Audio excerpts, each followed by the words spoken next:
that is a way that you can do it. That's a way you'll see it done in the clinic too. But really we want to go against gravity. And so when we go and sitting here, it's not really against gravity, is it? So the best way to do it is slide your patient all the way over to where their arm is hanging off the table. Okay? And see if they can extend their arm up against gravity. So she can. So the next position, the next test would be bring your arm straight up. Okay?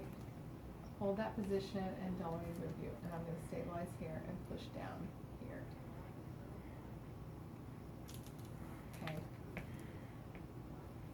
So that's the extensor test. And we don't teach the lats, the isolated lats test anymore. Okay. I love that test.